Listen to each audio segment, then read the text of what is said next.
Assalamualaikum warahmatullahi wabarakatuh. Hamdan wa syukronillah wa salatu wassalamu ala rasulillah Muhammadin Abdillah wa ala alihi washabihi wa mawala amma ba'da.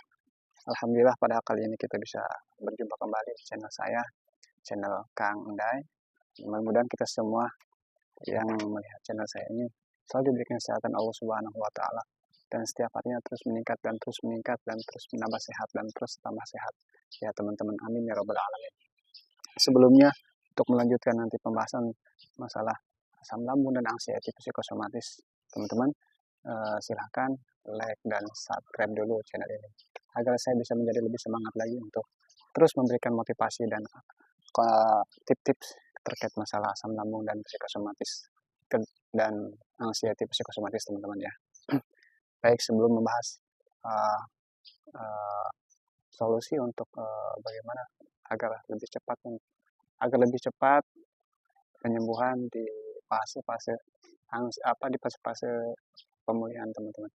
Nah, sebelumnya saya akan sedikit bercerita ketika awal-awal terkena asam lambung ini, teman-teman. Jadi pertama ketika saya terkena asam lambung, teman-teman, awalnya saya tidak menyadari bahwa ini adalah asam lambung, teman-teman. Jadi saya menganggap ini penyakit biasa saja karena pada awalnya memang gejalanya itu tidak begitu terasa, teman-teman. Jadi awalnya hanya merasakan kelayangan berminggu-minggu, teman-teman. Awal-awalnya kelayangan berminggu-minggu. Kemudian saya kira kelayangan ini hanya bentuk dari kecapean saya, teman-teman, karena pada waktu itu saya aktif sekali di di pergerakan-pergerakan bersama teman-teman saya pada waktu itu. Nah, saya rasa asam lambung ini, kelayangan ini, teman-teman, kelayangan ini tidak begitu parah, tapi terasa, teman-teman. Setiap harinya merasa seperti mau jatuh, teman, tapi tidak jatuh-jatuh, teman-teman. Nah, itulah yang bikin saya aneh, ini kok penyakit seperti ini. Nah, awalnya seperti itu. Nah, setelah itu, teman-teman, sembuh.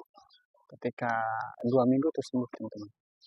Sembuh, dan seperti biasa, karena saya tidak menyadari bahwa ini efek daripada asam lambung, teman-teman, awalnya.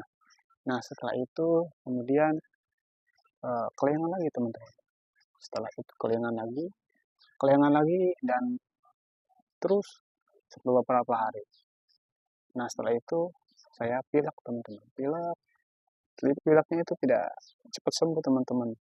Tidak cepat sembuh, batuk, pilek. Dan ketika batuk dan pilek ini udah mulai mereda, teman-teman, mungkin karena saya ini sering keluar malam, pulang malam, keluar sore, pulang malam, telat makan, terus begadang, teman-teman. Jadi saya ini biasanya malam itu tidak tidur, teman-teman.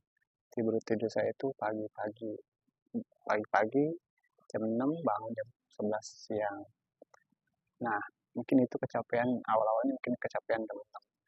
Nah, di satu ketika, di waktu awal-awal terkena asam lambung itu, teman-teman. Jadi, malamnya saya pulang dari luar itu jam 2 sampai pagi nggak tidur, teman-teman. Nah, saya tidurlah jam 6 pagi. Nah, biasanya saya itu sering tidur itu bangun itu jam 11 siang. Tapi pada kali ini, teman-teman, pada waktu itu, teman-teman, ada teman saya datang jam 9 pagi. Nah, jam 9 pagi teman-teman datang dan saya bangun. Nah, biasanya kalau saya kurang tidur, itu suka badan saya pada sakit, teman-teman. Biasanya seperti itu. Nah, karena saya nggak enak sama teman saya, akhirnya saya layanin teman saya. Dan saya ngobrol. Saya lupa sarapan, teman-teman. Terus lupa, tapi waktu itu langsung minum kopi saya, teman-teman. Nggak sarapan, tapi udah minum kopi. Karena menghargai teman saya di depan saya itu. Saya ngobrol terus sampai jam 11 malam, 11 pagi itu ya, siang-siang, teman saya mau pulang. Nah, di situ saya merasa kok agak sedikit sesak ya. Maksudnya iya, kalau sesak-sesak seperti kayak pilek, batuk, dan yang itu kan kerasanya tidak ada. Namun semakin lama semakin nyesak dan konsentrasi kita kayak mulai mengurang, teman-teman. Kayak mau pingsan gitu. Saya menyadari, langsung lah saya dikerok. Cuman saya nggak tahu bahwa itu adalah asam lambung yang naik, teman-teman. Saya nggak tahu pada waktu itu. Dan akhirnya dikerok lah.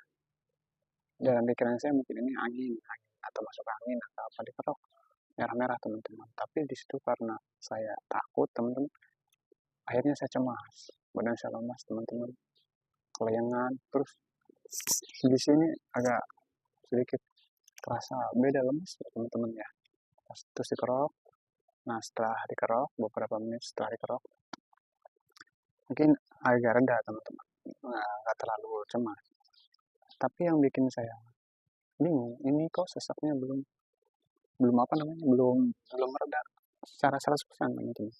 Ada apa ya ini? Karena waktu itu tahun 2022, corona udah mulai pergi, tapi masih baru ya, teman-teman. Udah mulai dibuka tuh, lockdown itu udah mulai dibuka.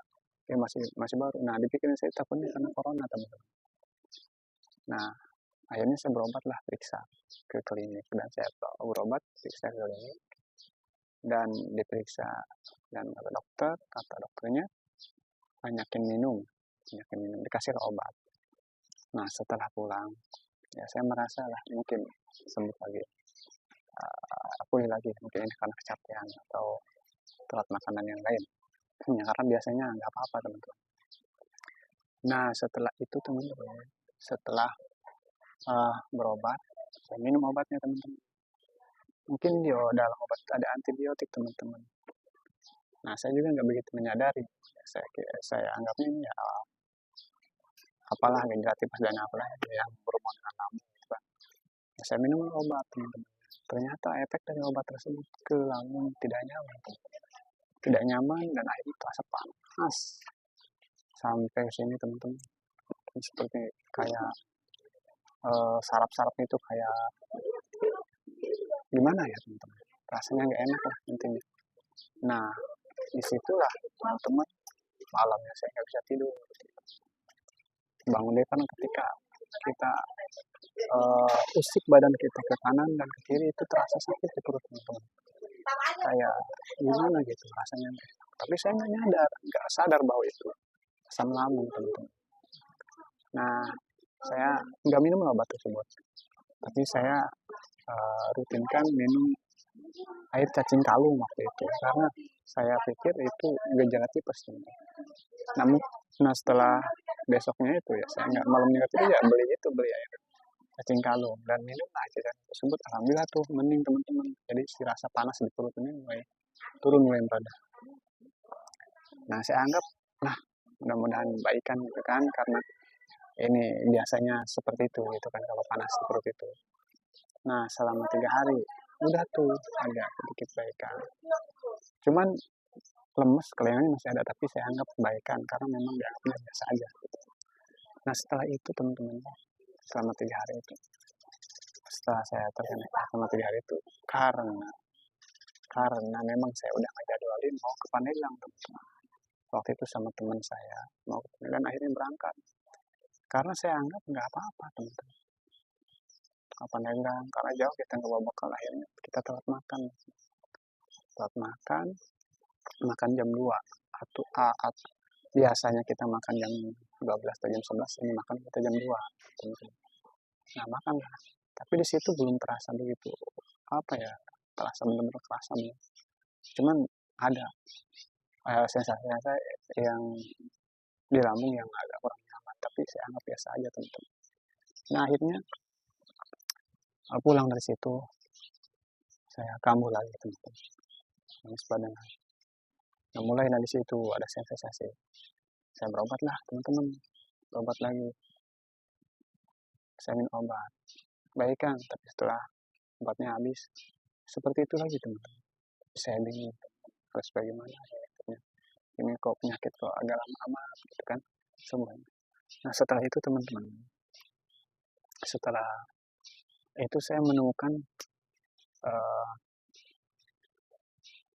apa namanya, mentor, teman-teman. Saya menemukan mentor yang menceritakan tentang apa yang saya rasakan, sensasi apa yang saya rasakan, teman-teman.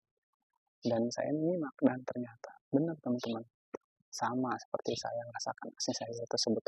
Dan akhirnya saya terus berusaha teman-teman, terus berusaha membaik, cuman karena saya belum begitu paham pantangan-pantangan dari asam lambung, terus pola makan, pola hidup, pola pikir, dan yang lain saya belum begitu paham.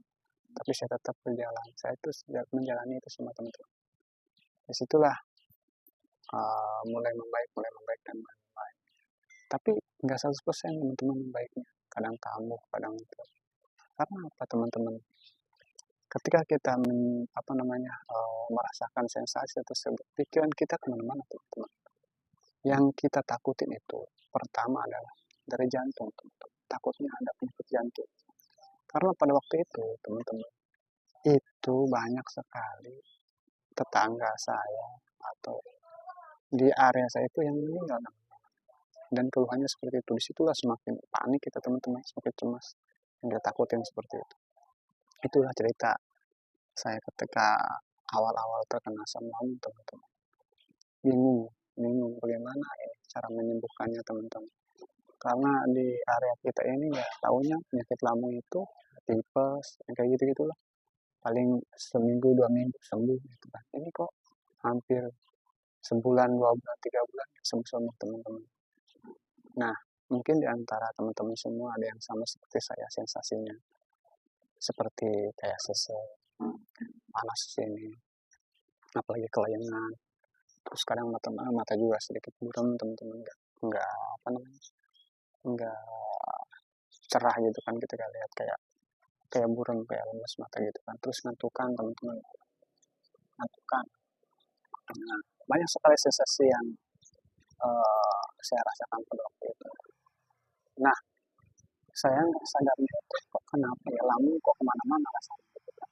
Jadi saya nggak sadar bahwa itu asam lambung, sensasi dari asam lambung.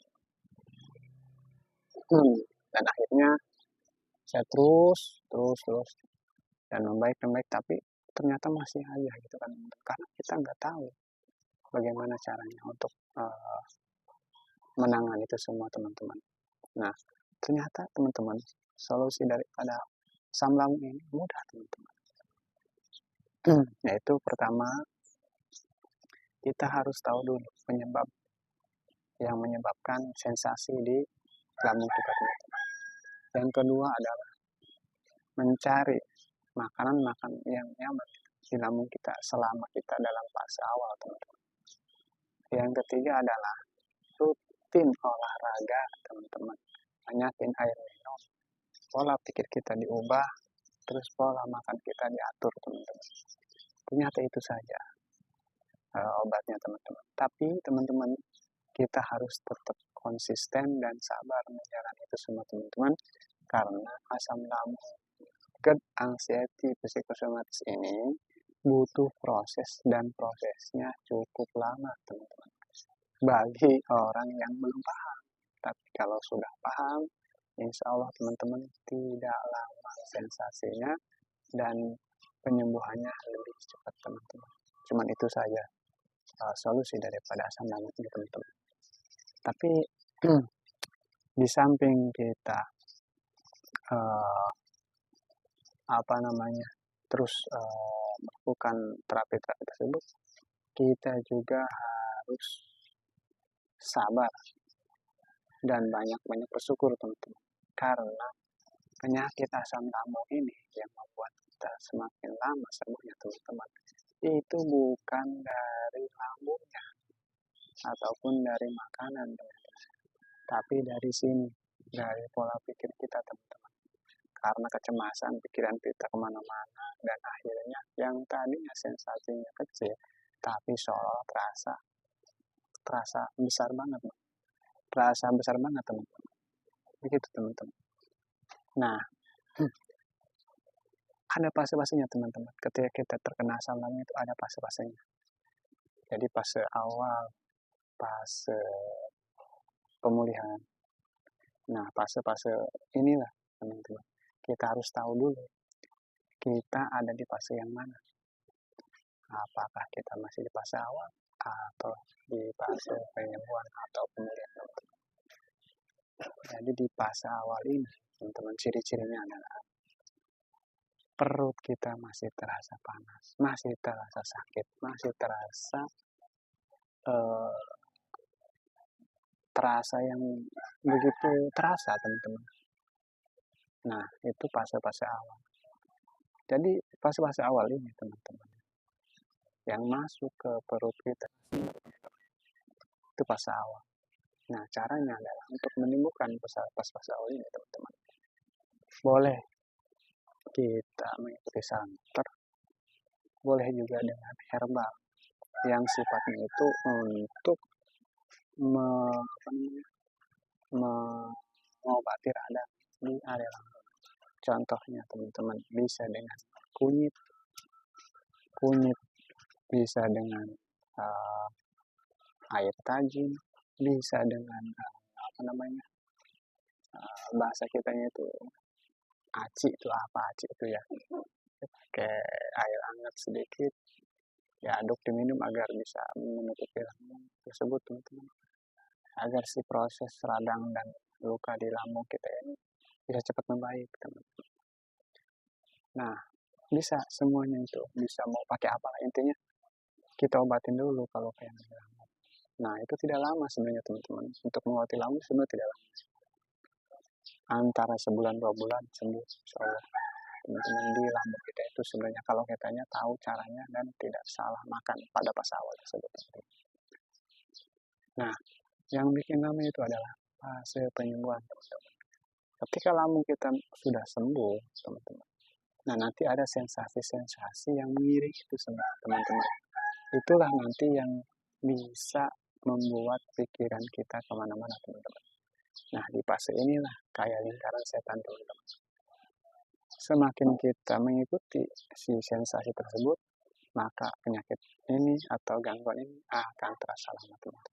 Tapi kalau kita bisa keluar dari lingkaran setan ini, insya Allah, insya Allah, teman-teman, jadi si asam lambung ini atau si gangguan sensasi asam lambung ini akan terus mereda dan terus mereda dan akhirnya sembuh, teman-teman. Itu yang saya rasakan, teman-teman, selama saya terkena gangguan asam lambung, anxiety, GERD, psikosomatis, teman-teman.